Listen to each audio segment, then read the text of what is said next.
Halo guys, welcome back again to my channel. Bersama saya Hansen di sini, dan seperti biasanya setiap harinya saya akan membuatkan video seputar cryptocurrency. So bagi teman-teman yang tertarik seputar cryptocurrency, boleh langsung bantu saya like dan juga subscribe. Jangan lupa juga untuk hidupkan lonceng notifikasinya supaya teman-teman gak ketinggalan update terbaru seputar cryptocurrency. Apa kabar hari ini teman-teman semuanya? Mudah-mudahan baik-baik semua, sehat-sehat dan terhindar dengan yang namanya corona. Hari ini akhirnya Bitcoin kembali merangkak naik ke 52 ribuan. Dan kira-kira apa yang sedang terjadi sekarang, prediksinya ke depan seperti apa, akan kita bahas di video kali ini. Dan pastinya nanti ada beberapa data dan berita terbaru yang pengen saya share untuk teman-teman semuanya. Jadi kalau misalnya teman-teman tertarik tentang semua itu, stay tune terus sampai akhir video. Kita akan mulai videonya sekarang. Let's go. Oke guys, seperti biasa kita akan mulai dari coin market cap terlebih dahulu. Kita refresh dulu sebentar. Nah, pada hari ini secara global market cap crypto itu ada di angka 2,37 triliun dolar. Dan itu adalah kenaikan sebesar 1,62%. Bitcoin sendiri di 52.645 naik 1,75%, Ethereum 3.945 naik 0,5%, Cardano 2,86 dolar turun 0,75%, Binance naik sedikit 1% ke 504 dolar, Xrp 1,38 dolar naik 4%, Solana masih belum mau stop, masih naik 20% hari ini ke 172 dolar, gila. Dogecoin turun 1,86 dolar ke 0,30 dolar. 34 dolar di Polkadot naik 1%, kemudian Uniswap 29,26 dolar atau turun sekitar 1,38%. Oke, jadi itu adalah outlook sementara dari beberapa top coin yang ada. Nah, sekarang kita langsung aja masuk ke chartnya Bitcoin dan kita mulai dari daily chart terlebih dahulu. Oke, seperti yang teman-teman bisa perhatikan, oke, kita sekarang di sini kemarin ketika kita close candle daily hijau di sini di sekitar 51 ribuan, kita sempat retest dulu sedikit ke area support sebelumnya di sekitar 51.000 di sini sebelum kita kembali ke reject ke atas, dan sekarang kita berada persis dikit lagi nyampe ke area resistance berikutnya di 53 ribuan. Nah, kalau misalnya teman-teman perhatikan kita di 4 hour chart. Nah, ini yang kemarin teman-teman bilang ada bearish divergence ya. Nah, di sini. Oke, dan ini teman-teman bisa lihat kalau misalnya teman-teman sell kemarin di sini langsung sell hanya karena ada bearish divergence, teman-teman nih udah mulai kehilangan sedikit pumpnya, ya kan? Dan ini kalau terus beranjak naik seperti yang saya bilang kemarin, bukan tidak mungkin bearish divergence-nya akan tidak valid. That's why sekali lagi saya ingatin ke teman-teman boleh waspada ngelihat sebuah indikator menunjukkan bearish gitu ya.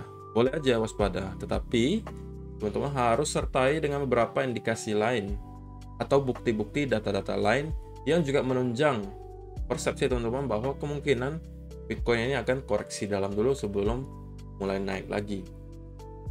Jangan sampai teman-teman hanya mengandalkan satu. Ngelihat bearish divergence, teman-teman langsung jual. Ngelihat overbought, teman-teman langsung jual. Ngelihat indikatornya udah fear and greed indexnya udah extreme greed, teman-teman langsung jual. Itu nggak boleh. Karena indikasinya cuma satu, dan namanya juga indikator, guys. Namanya indikator. Indikator itu bisa jadi benar, bisa jadi salah. Kan indikasi belum tentu terjadi ya, cuma indikasi doang. Indikator. Namanya juga indikator. Ngasih indikasi. Tapi indikasi kan tidak harus terjadi, bisa jadi terjadi, bisa jadi tidak gitu. Jadi semua ada probabilitasnya. Teman-teman harus mencari bukti lebih spesifik, bukti lebih banyak yang menunjang persepsi teman-teman supaya teman-teman ambil keputusannya juga lebih yakin gitu. Dan probabilitasnya lebih besar jika teman-teman mempunyai data-data lainnya gitu. Oke? Terus sekali lagi saya ingetin. Dan kemarin yang di grup VIP juga udah saya kasih tahu ya, selama kita masih bermain di atas daerah support di sini itu harusnya tidak ada masalah. Nah, teman-teman siapa yang ke gap semalam ngelihat candle yang di sini? Nah, ngelihat yang ini, siapa yang ke gap kemarin kena mental dan close posisinya? Ayo, absen. Siapa yang ketakutan ngelihat candle yang ini? Ini nih. Oke, semalam. Kalau nggak salah jam-jam berapa ya? Jam-jam 7 apa jam 8 malamnya. Dan di grup kemarin saya lihat juga ada yang mulai panik gitu ya. Dan saya selalu pesan ke kalian, kalau misalnya kalian ngelihat ada candle-candle seperti itu, kalau kalian lihatnya di 15 minute chart atau 5 minute chart, mungkin itu akan kelihatan menyeramkan gitu ya. Tetapi coba teman-teman switch ke 4 hour chart atau daily chart. Nggak usah daily deh, 4 hour aja deh, di zoom out aja. Itu cuman secuil dikit gini kok guys, ngapain harus panik gitu kan. Dan kalau teman-teman ukur pun, oke, kalau diukur dari atas sampai bawahnya itu cuma 2,3% doang minusnya, dan itu teman-teman udah panik gitu kan. Kalau misalnya teman-teman seperti itu mentalitinya, kemungkinan besar teman-teman nggak bakal bisa hold long term, karena semakin tinggi nanti harga Bitcoin, menurut saya nanti semakin sering akan kelihatan candle seperti ini. Nah, menurut saya kenapa bisa terjadi candle seperti ini? Karena ada pause jualan, karena ada orang taking profit, ya kan? Wajar dong guys kalau mereka belinya misalnya di 30.000, sekarang udah 50-an ribu, udah cuannya hampir 100%. Ya bolehlah ambil dikit kan, untuk jaga-jaga gitu kan.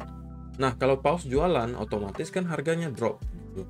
Nah, kalau dropnya, kalau pause itu ya pastinya lebih kenceng daripada kita yang jualan. Kalau kita retail mah nggak gerak gitu harga Bitcoinnya kan. Kalau misalnya pause yang jualan, ya mungkin ada sedikit guncangan gitu. Tapi kalau misalnya teman-teman perhatikan di 4 hour chart itu kita jelas-jelas masih constantly making new higher high. Kita masih terus-menerus membuat higher high kok, ya kan? Higher high, higher high, higher high. Kecuali kita udah breakdown dari ini higher low-nya, ya kan? Kita udah breakdown, wah mungkin itu kita perlu sedikit panik gitu kan. Tapi kita ini kan udah paling basic nih guys untuk menentukan trend dengan cara melihat higher high, higher low, atau lower low, lower high gitu kan. Nah, ini constantly membuat higher high. Masa teman-teman udah panik gitu kan? Dan saya sih udah pesan sih kemarin ke grup bahwa selama kita bermain di area di atas support seperti di sini, maka itu masih aman kan. Kita ngeretest doang sih, ya kan? Kita cuma ngeretest dan kita persis sekarang dikit lagi nyampe ke area resistance. Oke, jadi ya maybe kita bisa expect some kind of fight dari para bear ya di sekitaran sini. Ya memang agak ngebosenin sih belakangan pergerakan Bitcoin, walaupun merangkak naik, tapi naiknya ya agak kenceng-kenceng banget, naik 1000 ya kan, konsolidasi naik 1000, konsolidasi lagi naik lagi ya kan. Tapi yang kita pengennya yang wah langsung hari sini meroket ke 56, dari 56 konsolidasi dikit langsung hajar lagi 60.000. Lebih excited seperti itu ya, cuman ya gak apa-apa lah, yang penting tetap naik, kita yang invest juga tetap happy gitu ya. Nah, kalau misalnya teman-teman yang short term trader yang belum sempat masuk gitu ya dan pengen masuk, kok di mana kira-kira mau masuk nih? Nah, kemarin di sini kenapa tidak sempat masuk? Karena menurut saya tidak ada setup yang jelas. Karena kita tidak dikasih pattern continuation. Oke, kalau misalnya kita di sini buy, kita udah sedikit lagi nyentuh ke area resistance. Jadi itu tidak worth it menurut saya. Lebih worth itnya gimana dong kok? Nah, ini tunggu dulu breakout dari sekitar 53 ribuan, mungkin sampai ke 54.500 atau 55 di sini. Dari sini kalau kita dikasih pattern continuation berupa flag misalnya, atau misalnya falling wedge ya kan, atau apapun itu yang mengindikasikan continuation, maka dari situ kita baru ikutan join. Ingat, kalau kalian trading short term itu beda dengan long term holder ya guys. Kalau kalian trading short term otomatis pakai leverage ya. Pakai leverage ya itu kita harus disiplin. Belum ada setup ya kita harus tunggu dulu. Kalau kalian mainnya long term di spot, ya kalau kalian nyangkut di sini kan tinggal beli lagi di bawah, beli lagi di bawah, beli lagi di bawah. Tapi kalau kalian trading pakai leverage, kalian modelnya seperti itu, timpa-timpa di bawah. Nah, siap-siap teman-teman mendapatkan notif dari Binance soal margin call. Oke? Nah, itu dicamkan ya. Jadi harus disiplin kalau kita trading short term, bedakan dengan yang holder jangka panjang. Nah, itu adalah outlook sementara untuk Bitcoin. Dan sekarang ada beberapa berita yang cukup penting yang pengen saya share untuk kalian. Pertama, ada FUD datang lagi dari si JP Morgan. Beberapa kali kita ngelihat JP Morgan ini mencoba mendapatkan harga lebih murah. Ketika harga waktu itu saya masih ingat mungkin sekitar 32 atau 33 gitu ya. JP Morgan bilang ini kayaknya bisa sampai ke 20.000, bisa sampai ke 25, ya kan? Supaya kalian jual. Saya udah kasih tahu kan, masih ingat nggak saya kasih tahu ke teman-teman? Mereka kasih tahu ini supaya kalian ngejual. Dia dapat harga murah, harganya naik. Dia yang cuan, kaliannya gigit jari. Benar nggak? Ya kan? Sekarang harga sudah di 52.000. Harganya karena ngerangkak terus naik, ya kan? Mereka mau dapat harga murah lagi yang nggak bisa. Jadi jalannya apa? Nah, mereka dikasih tahu.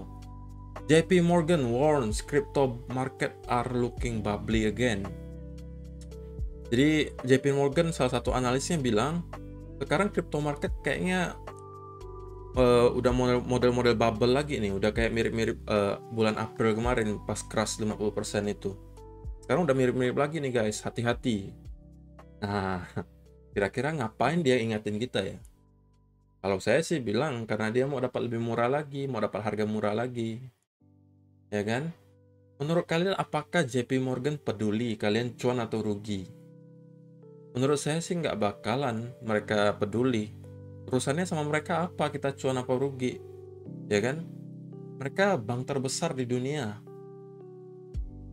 Mereka masa cuman ngasih tahu seperti ini tanpa ada alasan yang jelas? Cuma pengen kasih tahu loh, ini hati-hati loh ya. Ini ada kayak bubble lagi nih. Kalau harga yang turun, mereka yang serok. Pintar kan mereka kan? Jadi setiap harganya udah mulai naik, susah turunnya. Nah, mereka kasih yang kayak gini-gini lagi nih. Nah, supaya kalian panic sell, ya dia senyum-senyum aja, mereka tinggal buy. Mana?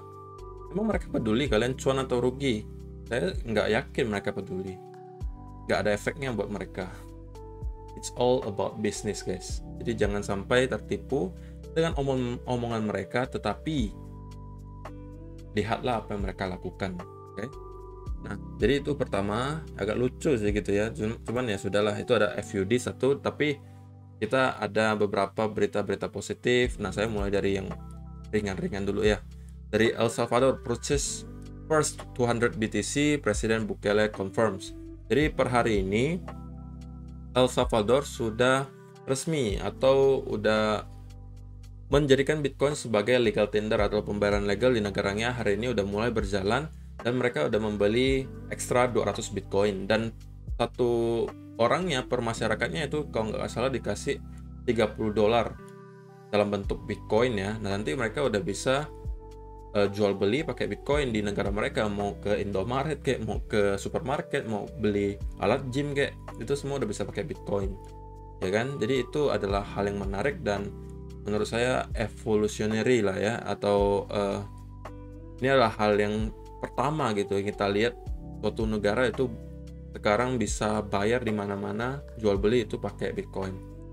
Kemungkinan ke depan juga akan semakin banyak negara-negara lain yang mulai juga kepingin gitu ya untuk melakukan hal yang sama. Semakin banyak yang terjadi seperti ini ya, kita sebagai investor ya happy aja, karena kan pastinya harganya terus merangkak naik gitu ya. Oke. Dan lagi ya seperti biasa, seperti yang saya udah pesan, setiap hari kita pasti akan ngelihat berita-berita seperti ini. German Asset Manager Union Investment 6 BTC exposure for several funds. Jadi ada asset manager lagi yang dari Jerman ini sekarang. Setelah kemarin Special Fund, sekarang ya ada Union Investment. Mereka lagi pengen juga masuk ke Bitcoin. Aset mereka $500 miliar guys. Ini baru satu aset manager, $500 miliar. Kalau masukin saja 20%, berarti udah $100 billion. Hitung aja berapa itu guys, ya kan? Ini baru satu aset manager. Di dunia ada berapa? Kalau semuanya nggak usah masukin banyak, masuk semua asset manager atau misalnya investment firm, semuanya masukin 5% saja, harga Bitcoin udah nggak tahu di harga berapa itu. Oke, jadi kita ini termasuk investor-investor yang masih awal banget di cryptocurrency. Jadi bersyukurlah kalian masih mempunyai kesempatan untuk menjadi orang-orang kaya. Oke.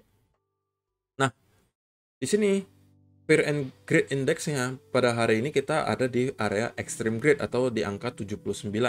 Dari last month atau dari bulan lalu kita udah di area hijau ya, atau greed atau rakus. Di di 74, last week 73, kemarin 79, hari ini juga 79. Nah, kemarin beberapa minggu yang lalu ada yang sempat tanya, kalau saya seingat saya, Bang, ini fear and greed index-nya udah di atas 70 atau udah extreme greed, ini berarti harus jualan ya Bang? Nah, ini sama kasusnya dengan yang divergence tadi. Kalau kalian hanya mengandalkan indikatornya yang ini, misalnya kalian bilang nih, Bang, ini kalau setiap naiknya ke 90, ini bakalan down Bang, saya bakalan jual. Itu juga salah. Kalau kalian ngelihat fear and greed index-nya nyentuh 90 lalu kalian jual, nih, kalian lihat nih. Ini di area 90, ini dari November sampai Januari. Jadi 3 bulan itu extreme greed terus-menerus naik terus-menerus. Kalau kalian jual ketika pertama kali dia menyentuh 90 di November, itu malah kalian kehilangan rally yang paling kenceng di akhir tahun kemarin. Jadi sekali lagi saya pesan teman-teman, ini semua hanya indikator. Jangan dijadikan alat untuk mengambil keputusan. Kalau kalian mau ngambil keputusan, carilah indikator lain, bukti lain, data lain yang bisa backup itu, sehingga probabilitas kalian lebih besar gitu. Jangan cuma mengandalkan satu aja. Ingat ya. Nah, data yang penting menurut saya hari ini adalah salah satunya ini. Dari Will Clementa lagi, exchanges balance are now the lowest they've been since late 2018. Jadi dalam 5 minggu terakhir, oke, itu ada sekitar 138.000 Bitcoin atau sekitar 7 miliar dolar worth of Bitcoin itu ditarik dari exchanges dan di hold.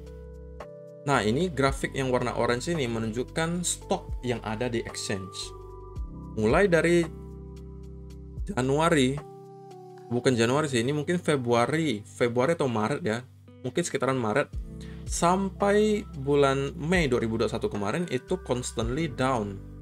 Oke, ini adalah balance di exchange, terus turun. Dan kemarin karena ada sell off, karena ada distribusi, karena ada koreksi besar, kita ngelihat ada semacam spike ke atas. Oke. Dan sekarang teman-teman bisa lihat ini ke bawahnya ini juga longsor tuh. Ketika mungkin di bulan-bulan Agustus kemarin ya, itu longsor ke bawah tiba-tiba. Dan sekarang kita menuju ke low yang terbentuk di sekitar bulan Mei di sini. Nah, kita udah lebih rendah daripada itu. Jadi sekarang stok di exchange itu sudah lebih sedikit dibandingkan ketika kita di bulan Mei 2021 ini, ketika kita di top di sini. Jadi itu menunjukkan apa? Menunjukkan bahwa sekarang belum ada yang pengen jualan. Kalau ada yang pengen jualan itu mungkin ya untuk taking profit doang gitu kan sebagian, tapi sisanya semua masih di hold di cold wallet.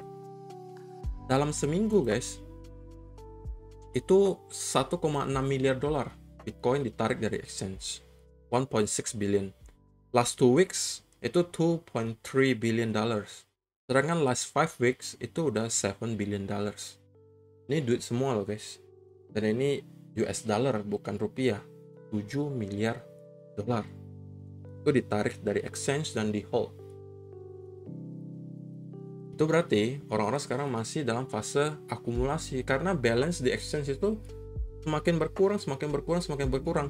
Nanti orang-orang yang masuk di harga udah 60, 70, itu rebutannya Bitcoin yang udah sisa-sisa nih. Sisa-sisa nggak kebeli itu, yang sudah sisa sedikit. Nah, itu kalian berebutnya di situ. Kalau rebutan yang sedikit itu, nah harganya biasanya roketnya tinggi gitu. Kalau udah sisa sedikit, sedangkan yang pengen banyak gitu. Nah, itu harganya bakal melonjak tinggi gitu ya. Oke. Jadi ya, untuk hari ini saya rasa cukup sampai di sini dulu guys. Terima kasih yang sudah menonton. Semoga bermanfaat dan jangan lupa guys, like-nya dulu, like untuk membantu saya lebih berkembang lagi channelnya, atau lebih baik teman-teman kalau berbaik hati bantu share juga boleh. Terima kasih yang sudah selama ini bantu like dan share. Kita akan bertemu lagi di video berikutnya. Thank you. Bye bye.